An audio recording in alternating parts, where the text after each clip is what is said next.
In this video, I'm going to show how to go from not having anything particularly good and from being quite weak to being relatively strong with minimal effort. I'm going to assume that you're level 60 and that you've already maxed all of the classes. If you haven't done that, the way to do it quickly would be by joker farming, which can be done with a level 50 scale quite easily. You can ask me about that another time if you need help with that, or ask someone else. There's various videos on YouTube showing how to do that, I think. Also, I'm going to assume that any art or skill you need is maxed out. If it's not, the way to fix that quickly is go to the network console in the Blade Barracks and go to the support missions and play Noctilum Knights. I note that as if a cloud gives more, it gives 60 BP, whereas Noctilum Knights gives 48, but Noctilum Knights is just a very easy mission that you can do over and over very, very quickly. You can clear it in sort of 20 or 30 seconds if you've got a decent scale to do it with. You can take a team. So if you need to max any art or skill, just use Noctilum Knights and bash it out fast. I'm going to be showing a dual guns and longsword build because that's, well, this video is made in response to someone asking a question, and that's the sort of build they were using. It's also the kind of build I'm most familiar with. So here I am. I'm a drifter, and I'm wearing some busted junk. So I'm going to assume that I have some kind of dual guns already, but not anything particularly good. So what have I got that's not any good? I guess that's rubbish. Even those have something useful on.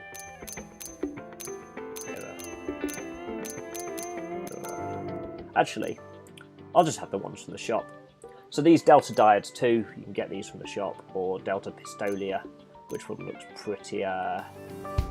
I'll use the Pistolia board of diodes. So these are bought from the shop. And then, which should I use a shop bought sword, or I'll start with a shop bought sword. Start with a shop. So I'm looking for a sword, and it needs to be ether for what I'm doing. I don't have a shop bought sword. Actually, I'll then have to add slots to it, which will be a pain. I'll do it anyway. So just quickly fast travelling over to Armory Alley.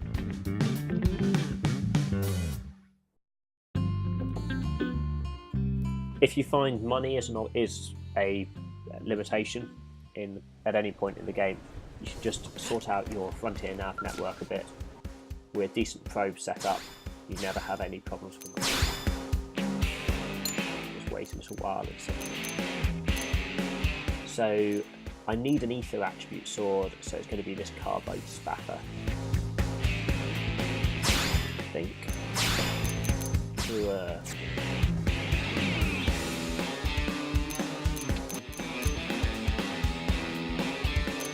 carbide one's the best one. Not very good. Crazy. What else am I then going to do?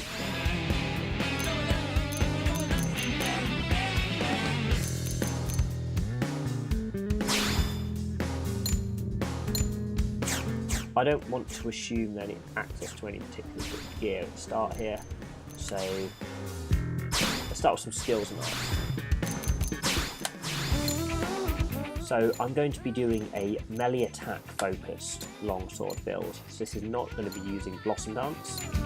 I know the longsword is mostly not for Blossom Dance, but I don't think it's actually the best choice for a simple start. In fact, I don't think it's the best choice for much other than trying to see big numbers on the screen or trying to get high RP scores. Because for most things, a variant or maybe a better version of the build I'm about to show you is just more convenient. You don't have to spend as much time gathering TP. So I'm going to focus on True Stream Edge, Tornado Blade, Rising Blade. those are going to be my main damage arts. I'm also going to use defensive stance. I'm going to bring in Magma. Ghost Walker will keep me alive. Primer. I'll have 0-0 on the end. It probably won't do. I really need more TP than I started out with, so you could very easily get a TP up augment. So I'll just show that now. That's crazy. 1, 2, 3, 4. So actually, I will just make a. So if I go on engineer augments, armor augments, max TP up. Fleecy fur is a very common material, and the marine rat art are quite easy. So I'm just going to assume that anyone playing the game would have some of these. The only reason I don't have much fleecy fur, only 23 there, is I've been using it on some other augments. Step right up. Hey. I don't think my busted gear has any slots, so we'll slot on. This is L's machine. If you don't have access to it, you need to do the mission Booming Business, which is available here.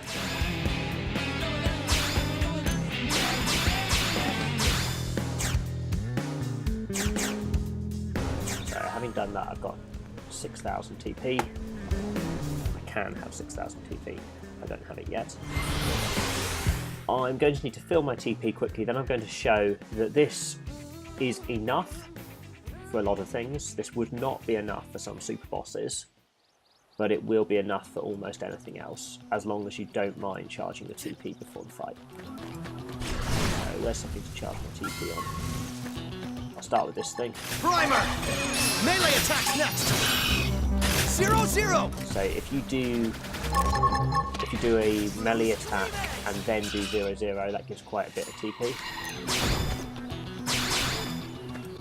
Even that's better than what I'm wearing.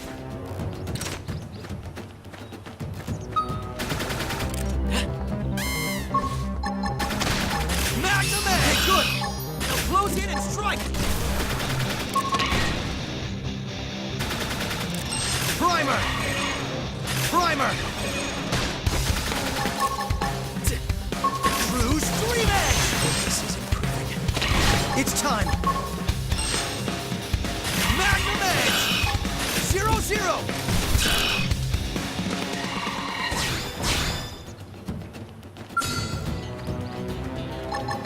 Primer! Melee attacks next! Magnum Edge! 0-0! True Stream Edge! We're in a good position. Move in!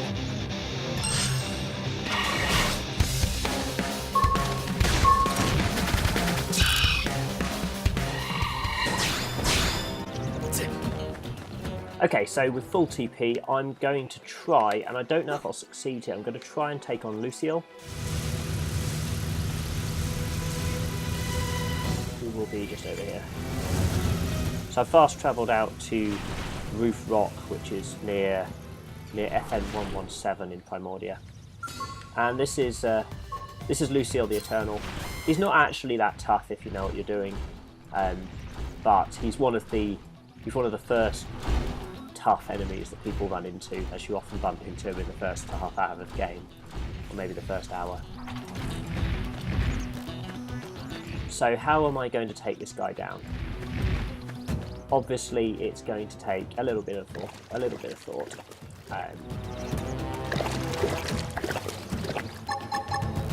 So my plan is going to be to use Ghost Walker to be invincible, to use it always in a melee combo, so fast forward halves its cooldown.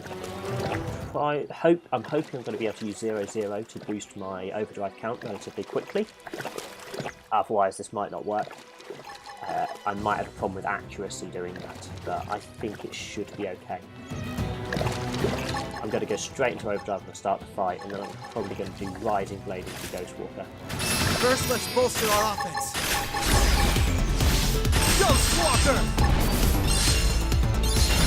0-0! Primer! Primer! 0-0! I'm going on the offensive on me! Grant them no Ghostwalker! 0-0! It's not over yet! Primer! Primer! Primer! 0-0! Magnum Edge! Ghostwalker! As I just wouldn't have had enough TP quickly. So I'm relying here on the fact that doing green to yellow is boosting my count quite a lot. Okay, counts at max. True Stream Edge! We're in a good position. Move in! You'll note I'm locked onto one of his legs. That's very important. Without the lock on, well, without being targeting an appendage, you don't get the bonus from Paw Crusher, which is a massive damage boost I'm getting here. I just need to quickly hit the overdrive button. It was alright. I was worried I was going to lose overdrive for a minute there, but I didn't. So there we go. Shop bought weapons and 2 pieces of busted armour is all you need to take down Lucille. So that's a quick example of how you'd start, just being a bit more powerful. So I've got Delta Pistolia, Carbide Spaffer, busted bodywear, busted legwear, and I've put TP on the legwear. I didn't need the bodywear, it's actually doing nothing. As you can see, it has 0 defense and no resistances. I don't like running around with the bare top. The legwear, I needed somewhere to add that slot and put that max TP up, and these are just straight from the shop. Yes, Delta Pistolio and Carbide Spaffer. I've upgraded Nullify Ether Reflect on the Pistolio, but that's not doing anything in this fight. So that's how you'd start out. Get the arts and skills right, and you've got a vaguely powerful build that will work for a lot of things. But then, if you want to take this a bit further, where do you take it from here? Because clearly that's doing something, but the numbers are low, and as I've said, it won't work against a super boss. It's going to need to be better. There are a few different options, a few different things you can do. I'm going to show a quick way that you could start making it stronger. So the first way, the easiest way to power this up is to stick some Appendage Crusher Augments. Appendage Crushers appear under Weapon Augments and in Special Augments. And they're here, there's only one type of them, and to make them you need one each of Emerald Horn, Shed, Germivore Scales and Mortifold Pollen. Those are all quite easy to get, particularly as you only need one of each. So materials, you could go and kill those enemies, or you could just use reward tickets to get them very quickly. And I'm going to show the increase from just sticking a full set of Appendage Crushers on. I didn't make them as I'd already made them before, because I've used them in many builds. I can't find any more, they must be on something already. I've probably left them on some dual guns. There we go, there's 3 Appendage Crushers. I said to make 5 of them. The reason for that is that what Appendage Crushers do is they reduce the hardness stat of the appendage you're targeting. The lowest that the hardness stat can be reduced to is -5, and most appendages you can target will have 0 as their starting hardness. I'm now going to add some slots to my Carbide Spaffer. Just 2 for now. Actually, I'm going to add the 3rd slot.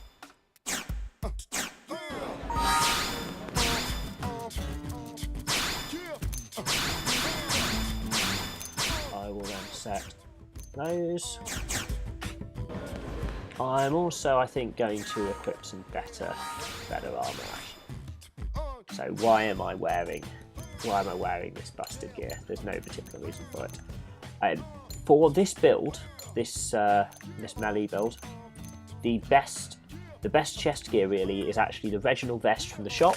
It's not anything farmed, it's not anything rare, it's the Reginald vest from the shop.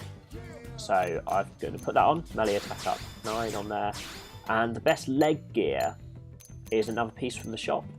It's the Reginald boots. So the reason for this is that those 2 pieces of gear boost your melee attack stat. So now with 5 appendage crushers and the Reginald vest and Reginald boots, I'm going to repeat the kill I did at the start, and I should do it a bit faster. All the changes I've made so far will increase the damage I do per hit, but they will not make it easier to play. Took me a little bit too long to get TP there, so I cut it out. Eventually found a nice spot where I could aggro a stack of enemies and use True Stream Edge, which gets you a bit of TP, which as long as you've got at least one morale level, having hit a soul challenge, gets you a bit of TP for every hit it does. So I got about 6 enemies all around me and then used that. Took me a little bit of time to do it. Anyway, let's take on Lucille now. First, let's bolster our offense. Oh dear. Ghost Walker! Ooh. Nearly missed it up there. Let's do this. Magnum Edge! 0-0! Primer! We're in a good position. Move in! True Stream Edge! Really bad start there. 0-0! Primer! Just wasn't thinking quite what I was doing. Magnum Edge! It's not over yet! 0-0! It's more like it. Going on the offensive. Primer! Magnum Edge! Ghost Walker! 0-0! Primer! Offensive stance! Don't give him a chance to rest! Tornado Blade! It's a pleasure. So, I was a bit slow building my count, so I've messed it up a little bit. But what you should see is the impact of having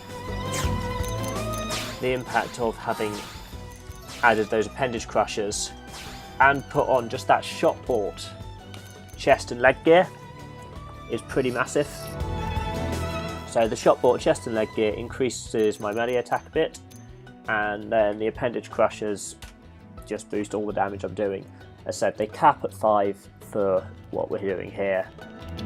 For some enemies 6 is good, but not for many, so I wouldn't bother with 6. The question then is where to go from here. Most steps we can take from here take a bit more effort. One thing that might initially seem very easy is we can actually get our 6th, well, we can actually get another appendage crusher without it having to be a slot on our weapons. So somewhere in here you can find an eye patch. So this one's a makeshift Gore's eye patch. I have various others somewhere. The one I use most often for some reason I think is the Vanquisher's eye patch, but they're all the same for this purpose. They come with appendage crusher on them, so that would mean I'd need one less augment, as they're affecting the same thing. So having put that on there, I can take that off there and I'm doing exactly the same. So that's not a step up, it just means I'm using less augment slots, which if you're struggling hitting an enemy, for instance, might free up space for some accuracy augments, which you may need against some enemies. Not many, as offensive stance and aura assault, which you're using, both boost accuracy, and so it'd be very rare for you to need an accuracy increaser above that. In fact, it's probably only if you take Telethia Endbringer to phase 3 that you're going to need some accuracy. But other things you might want to put on here would be melee attack up, or nullify ether reflect, which we'll look at in a moment, because some enemies have reflect. The next thing to think about, I suppose, how would you survive? So I've said you couldn't take on a super boss with this. The reasons you wouldn't be able to take on a super boss would be because it's going to have a spike and it's going to have reflect, and also you might struggle for accuracy. So let's fix both of those issues, and then I'm going to kill Endbringer, and then I'm going to leave it here, because I've previously, I think, shown how to do the more powerful versions. Actually, I will just... So I'm going to show quickly. So for a spike, we're going to need to deal with, I think, is it weapon mod? No. So on weapon, and no, it's a weapon augment. Is it a stat augment? No. I'm sure it's not a weapon mod. attack augments, that's the one. So nullify ether reflect, we're using an ether longsword, so we need these. So 5 perforated ores, which again I think are quite easy to get. You need a nullify ether reflect XX to take on Endbringer. And I'm also going to assume that I need 1 accuracy to go. You don't need accuracy to kill it phase 1, but I think you do need accuracy to go to the end. So let's assume 1 melee accuracy up, so I'd need some muscled Suid bulges. Suids are sort of pig-like enemies that you see all over the place, so smash up some of those to get those if you need. So how am I then going to do this? Oh, the other thing though is Spike. There's a few ways to deal with Spike. You don't have to make augments for it. You could go to here and buy... we pick the Ether attribute. So the Meredith & Co. armour comes with anti-spike 6. 5 pieces of armour with anti-spike 6 on is enough to make you immune to spike completely. Here's what I found. But I'm not going to use that method. The method I will use for this is... I can't remember, there's somewhere on that. They're an armour augment, not a weapon augment. Special. Anti-spike. 2 anti-spike XXs does the job.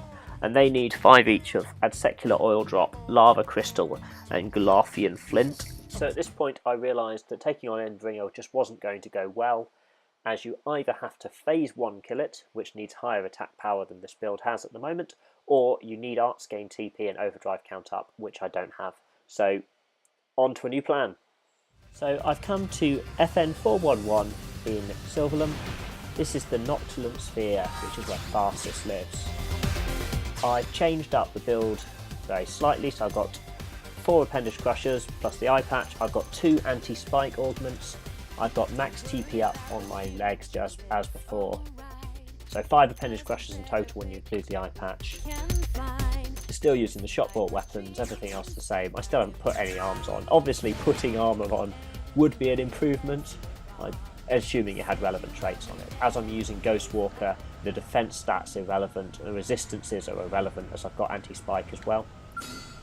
Basically, I haven't even tried to survive against Farsis through your defences. You need so much more than just a couple of pieces of random armour. So it's not even going to be relevant. So this is Farsis. You want to target one of its wings or its head. You don't want to target the spike on its chest. You'll do less damage targeting that. Having locked on, I got out before its first attack, which was a bit of an error. Do this. Basically, that first attack will one-shot you. True Stream Edge! We're in a good position. Move in! Magnum Edge! Rising Blade! Let's do this! On me! Grant them no quarter! I can't use 0-0 to build the count here, which is a bit of a pain. NATO Blade! Because it has... Primer! Primer! True Stream Edge! Offensive stance! Help me! Because I would just miss. Primer! Primer! True Stream Edge! Not over yet! We're in a good position. Move in! Ghostwalker! So I'm having to use Tornado Blade and Rising Blade to both gain TP and build my count, which is a little bit tedious. And it makes the start of this fight slightly tricky. I wouldn't be surprised to take a couple of tries to do this. True Stream Edge! Once you count this sort of high, it's a bit easier. Just as long as you don't screw up and let it end by mistake there. So keep the Ghostwalker up, keep the Aura up. Move in! Ghostwalker! Just important note. That symbol showing now with the 1 man is the aura, then the symbol with the 2 men is the Ghost Walker. I'm doing Ghost Walker now because I'm expecting it to go down any moment. Okay, so Fastest has this annoying regen, which I need to hammer my way through just by hitting him a lot. Going on the event on me! Scrap up no quarter! Don't forget to keep using Ghost Walker. Stream it! I probably should also use Primer, which will increase my critical damage slightly. It's not that relevant because my critical hit chance is quite low. Rising! Tornado Blade! I wish it would be better to have killed him faster than this. I've let him regen twice. Don't let the overdrive end, and don't let the Ghost Walker end either.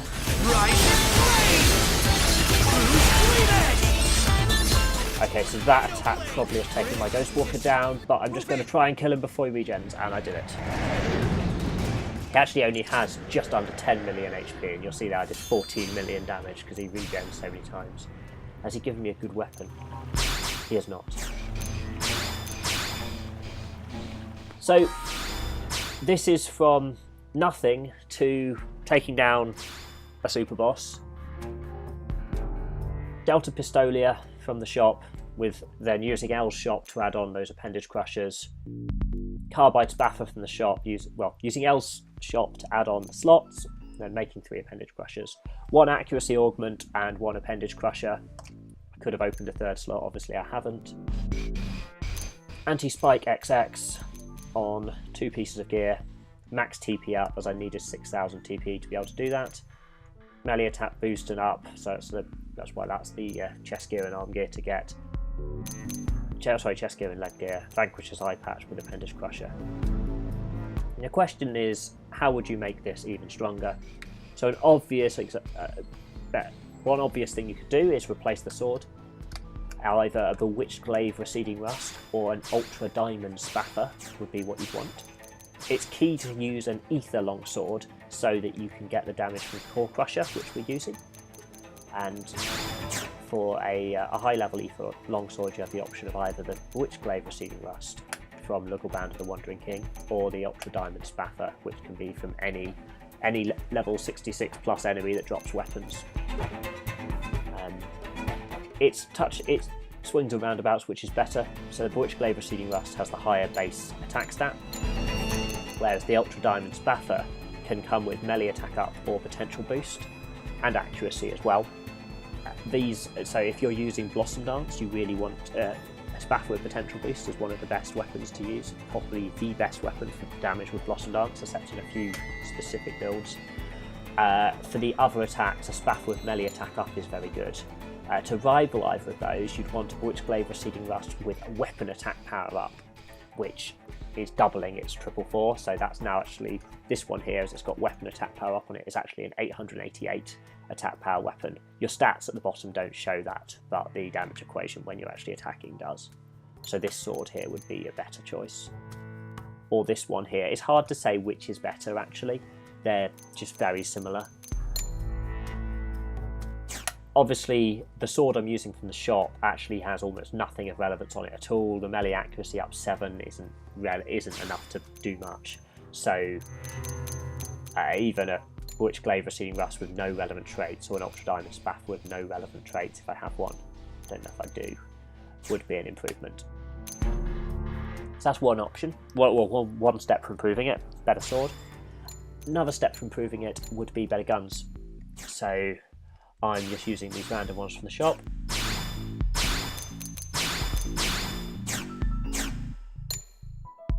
If you're focusing on the melee attacks, so the ones I was using here, not Blossom Dance, then the best option is to get something like this, because it comes with Appendage Crusher on, so you free up an augment slot, and Overdrive count up, which means that when you activate Overdrive, you get 20 count straight away, so you're building your count a lot faster. This can be dropped by any level 66 or higher enemy that drops weapons.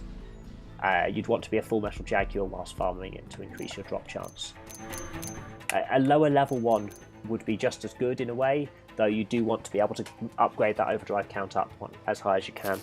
Even a level 1 pair of dual guns with Appendage Crusher would be a significant upgrade from versus the ones from the shop, as I'm not relying on them for any damage.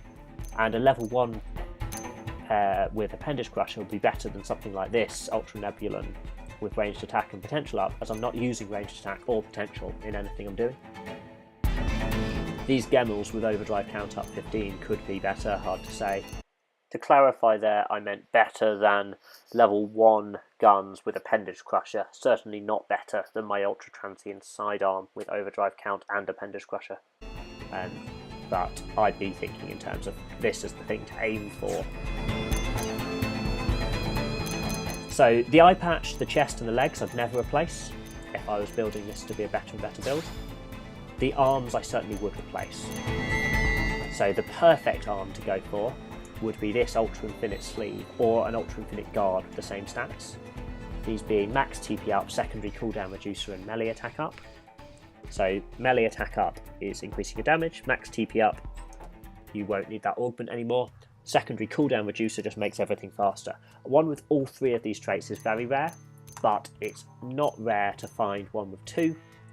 And I was hoping I'd have an example with just, if I filter for physical.